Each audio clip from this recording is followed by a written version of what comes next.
negotiated the peace treaties with Japan and with Germany. Imagine being involved in both.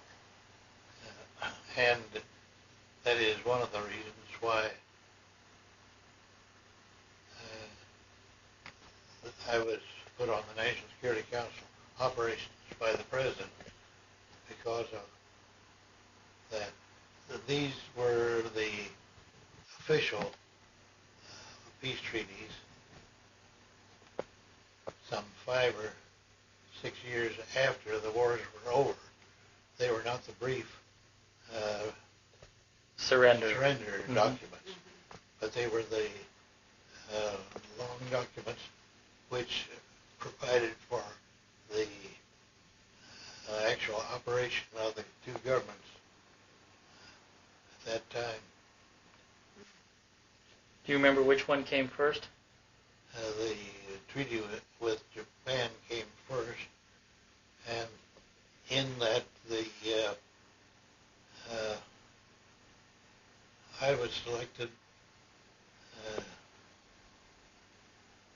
representing the Department of Defense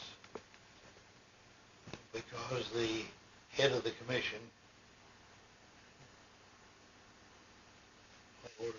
Morrison, in charge of our Milwaukee office. Really? The head of the Peace Treaty Commission? Yes. Really? He was the Assistant Secretary of the Army. Mm-hmm. So the peace treaties were negotiated by the military, not by the State Department. Is that correct? Or by... Yeah, I guess that's right. Hadn't thought of it. The difference between the two countries is that in Japan, they kept asking for everything, and we not only gave them that, but more too. But now that we want something, we can't get it returned at all.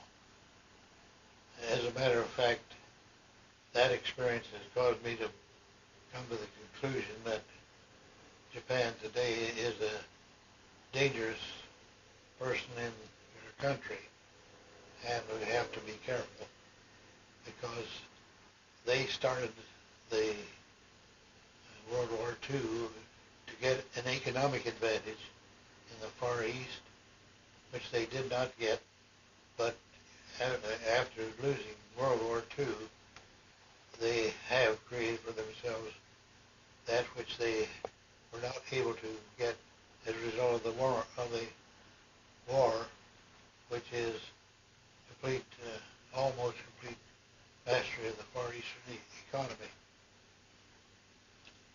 On the other hand, Adenauer, who was the head of the German peace negotiations, wanted peace and wanted us to forget the war and go ahead and help everybody out. And those negotiations were quite simple and effective, but we still wound up with a government that has difficulty treating us in the best way. Mm-hmm. The Japanese requirement, peace treaty requirement, that they only have defensive forces, was that their request or our request? It was our request, and then the leading person in that was Professor of Political Science at Northwestern University. McGovern? McGovern, no. No, is that his name? Yeah, McGovern. He was one of them. Mm-hmm. No, it was another one. I can't think of his name. Mm.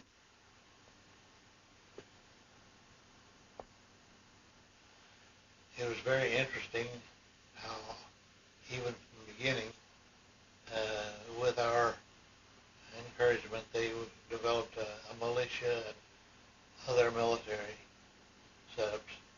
But even today, they insist they do not have an army or a navy. Right, I know. But basically, they have a very sizable one under names and organizations that hide their real setup.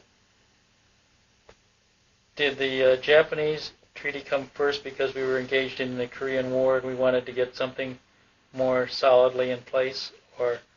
I don't know the actual cause of it, but both these occurred during the time of the Korean War. Mm-hmm. I can imagine the German one was more complex because of the Russian situation. Because you could only when you also had to do three-way negotiations with the French and the British, I assume. No, not it was somewhat, but it was basically very simple because Adenauer just wanted the plain fact that the war was over and let's get about our own business. Mm-hmm. The Japanese took advantage of it to get a preferred position on almost every point for themselves. Like what? What? Do you have any recollection of what that would be? Well, not what do you call it? Trade or trade? Yes, particularly in trade and related